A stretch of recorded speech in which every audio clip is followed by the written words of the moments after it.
4 வார்த்தை யார் சொல்றது? என் மீட்பர் உயிரோடு இருக்கிறார்.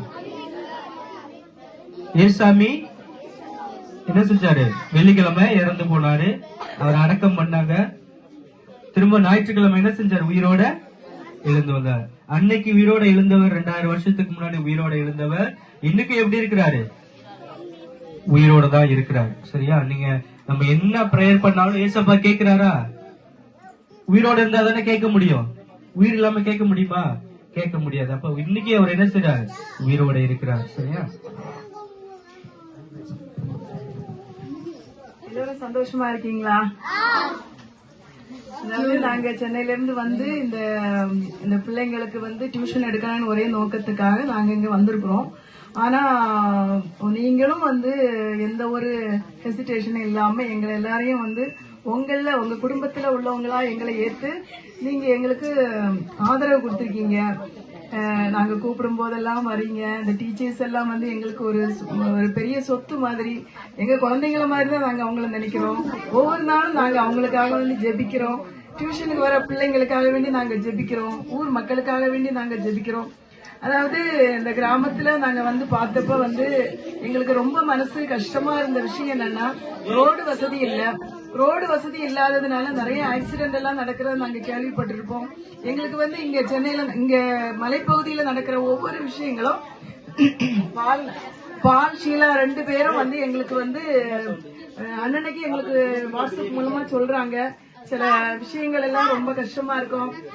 ஒரு அம்மாவோட பையன் வந்து இந்த இதுல கன்னத்துல இது குத்தி ஒரு நாள் ஃபுல்லா நைட்டு ஃபுல்லா இருந்து துடிச்சிட்டு இருந்ததாட்டு கேள்விப்பட்டோம். அதுபோல ஆக்சிடென்ட்ஸ், அப்புறம் மரத்துல இருந்து விழுந்து டெத்து, ஹாஸ்பிட்டலுக்கு போற வழியில சில மரணங்கள், இந்த மாதிரி எல்லாம் வந்து சின்ன வயசுலயே மரணங்கள் நடக்கிறப்ப எல்லாம் எங்களுக்கு ரொம்ப பாரமா இருக்கும். மனசு கஷ்டமா இருக்கும். நாங்க வந்து இந்த பிள்ளைங்கள்ட்ட நாங்க சொல்றது எல்லாமே நாங்களும் ட்ரைனிங் கொடுத்துட்டு இருக்கோம். அதாவது நம்மளால வந்து எதுவுமே பண்ண முடியாது. ரோடு போட முடியாது, நம்மளால மழையை கொண்டு வர முடியாது, ஹாஸ்பிட்டல் பெரிய ஹாஸ்பிட்டலை கொண்டு வர முடியாது, பள்ளிக்கூடத்தை கொண்டு வர முடியாது. பேரண்ட்ஸ் எல்லாம் அந்த சின்ன குழந்தைங்களை எல்லாம் மலை அடிவாரத்துல கொண்டு ஸ்கூல்ல விட்டுட்டு பாவம் அந்த பிள்ளைங்களுக்கு தாய் அன்பே இல்லாம கஷ்டப்படுறாங்க. அந்த கஷ்டத்தை எல்லாம் நாங்க வந்து தீர்க்க ஒருவரே தான் இருக்கிறாரு. அவர் தான் இயேசு. அந்த பிள்ளைங்களை எல்லாம் நாங்க ட்ரைனிங் கொடுக்கறோம். இயேசு சுவாமிகிட்ட நீங்க பிரேயர் பண்ணுங்க, கண்டிப்பா எல்லாம் கிடைக்கும் அப்படின்ட்டு எல்லாரும் வந்து அந்த பிள்ளைங்களும் நல்லா பிரேயர் பண்றாங்க. கூடிய விரைவில் வந்து நம்ம அந்த கிராமத்துக்கு நல்ல ரோடு கிடைக்கும், நல்ல ஹாஸ்பிட்டல் கிடைக்கும், நல்ல பள்ளிக்கூடம் கிடைக்கும். அந்த டீச்சர் நல்ல பிள்ளைங்க எல்லாம் நல்லா படிப்பாங்க. நல்ல வந்து டீச்சர்ஸ், பெரிய போலீஸ் அதிகாரிகள், கலெக்டர், இவங்க எல்லாம் நம்ம ஜட்ஜஸ் எல்லாம் நம்ம இந்த கிராமத்துல எல்லாம் இந்த சுற்றி உள்ள கிராமத்துல இருந்து உருவாகணும். நம்ம இந்த சின்ன பிள்ளைங்க, வாலிப பிள்ளைங்கள் எல்லாம் வருங்காலத்துல ஒரு பெரிய ஒரு ஆபீசரா இருக்கணும். அதுதான் எங்களோட ஆசை. நாங்க வந்து அதுக்காக வேண்டிதான் இந்த முயற்சிகளை எல்லாம் எடுக்கிறோம். எங்களுக்கு எல்லா ஒத்துழைப்பும் கொடுத்த பேரண்ட்ஸ், பெற்றோர்கள், ஆசிரியர்கள், இந்த குழந்தைங்க எங்க கூட நேற்றுக்கெல்லாம் வந்து குட்டி குட்டி பசங்க எல்லாம் எங்க கூடவே வந்தாங்க. நாங்களும் எல்லா கிராமத்துக்கும் வரோம் அப்படின்ட்டு எல்லாரும் எங்களுக்கு ரொம்ப உற்சாகமா இருந்து எல்லாருக்கும் ரொம்ப நன்றி. ஒரு வருஷத்தை நாங்க கடந்துட்டோம். இனி அடுத்த அடி நாங்க எடுக்கிறது வைக்க போறோம். அதுலயும் நீங்க எங்களுக்கு துணையா இருப்பீங்கன்னு நாங்க நம்புறோம். குறிப்பாக சொன்னது போல இவரை வெங்கடேசன், அந்த மணி, இந்த சகோதரர்கள் எல்லாம் எங்களுக்கு ரொம்ப ஹெல்ப்ஃபுல்லா இருந்தாங்க. அவங்களுக்கு எல்லாம் ரொம்ப நன்றி. நாங்க அவங்களுக்காக வேண்டி தொடர்ந்து பிரேயர் பண்ணிட்டு இருக்கோம். அவங்க குடும்பத்தையும் எல்லார் குடும்பத்தையும் நல்லா கடவுள் ஆசீர்வதிக்கணும்னு. இப்ப பிரேயர் பண்ணலாமா? அன்புள்ள எல்லாரும் சைலண்டா, எல்லாரும் நீங்களும் பிரேயர் பண்ணணும். சரியா? அந்த குட்டீஸுக்கு எல்லாம் தெரியும், பிரேயர் எல்லாம் தெரியும். சரியா? அன்பின் பரலோக பிதாவே, இந்த அருமையான இந்த பகல் வேலைக்காக உம்மை நன்றியோடு ஸ்தோத்திரிக்கிறோம் ஆண்டவரே. கிராம பகுதியிலே ஆண்டவரே, அப்பா நீர் என்னென்ன தேவைகள் இருக்கிறது என்பதை நீர் அறிவீர் ஆண்டவரே.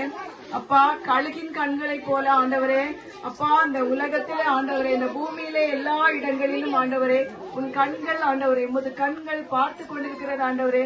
இந்த மலை பகுதியிலே ஆண்டவரே இந்த பிள்ளைகள் படுகிற கஷ்டத்தை நீர் அறிவீர் ராஜா. ஆண்டவரே எவ்வளவோ கஷ்டங்கள் ஆண்டவரே. பொருட்கள் வாங்கணும்னா ஆண்டவரே கீழே தான் போனோம், இங்க வாங்க முடியாது. அப்பா இங்கேயே வாங்கினாலும் நிறைய விலை கொடுத்து வாங்கணும். அப்பா எவ்வளவோ கஷ்டங்கள் ஆண்டவரே, ஆஸ்பத்திரி ஆண்டவரே, ஏதாவது வியாதின்னு ஆண்டவரே ஆஸ்பத்திரிக்கு போறதுக்கு போக வர செலவே நிறைய ஆகும் ஆண்டவரே. அப்பா இந்த பிள்ளைகள் எவ்வளவு கஷ்டப்படுகிறார்கள் ஆண்டவரே, பள்ளிக்கூடம் சரியான வசதி இல்லாம கஷ்டப்படுறாங்க அப்பா. ஆண்டவரே இந்த பிள்ளைகளை கண்ணோக்கி பாருங்க ராஜா. அநேக தற்கொலை ஆண்டவரே, கர்த்தாவே அப்பா நீர் பொறுப்பெடுத்துக் கொள்ளுங்க ராஜா. ஆண்டவரே மரணங்கள் எல்லாம் ஆண்டவரே, இந்த பிள்ளைகளுக்கு இங்க மழை சரியாக இல்லாம இருக்கிறதுனால ஆண்டவரே கர்த்தாவே வெளி ஊர்களுக்கு சென்று ஆண்டவரே வேலைக்கு போகும்போது ஆண்டவரே அங்கு பாம்பு கடித்து இறக்குறாங்க, மரத்திலிருந்து விழுந்து ஆண்டவரே எவ்வளவு கஷ்டப்படுறாங்க ஆண்டவரே. கர்த்தாவே இந்த பிள்ளைகளை கண்ணோக்கி பாருங்க ராஜா. ஆண்டவரே இந்த தலைமுறையில அவங்க அப்படிதான் பண்றாங்க, ஆனா வரும் தலைமுறையில ஆண்டவரே இந்த பிள்ளைகள் இந்த கஷ்டத்தை படக்கூடாது அப்பா. எங்க பிஞ்சு குழந்தைகள் ஆண்டவரே கஷ்டப்படக்கூடாது ஆண்டவரே. எல்லா பிள்ளைகளும் நல்ல முறையில படிச்சு ஆண்டவரே அல்லது ஏதாவது ஒரு தொழிலை கற்றுக்கொண்டு ஆண்டவரே கர்த்தாவே அந்த பிள்ளைகள் ஆண்டவரே ஆரோக்கியமாகவும் சுகமாகவும் சந்தோஷமாகவும் வாழத்தக்கதாக ஆண்டவரே கிருபையா இறங்குங்க ராஜா. ஒவ்வொரு பிள்ளைகளையும் பொறுப்பெடுத்துக் கொள்ளுங்கப்பா.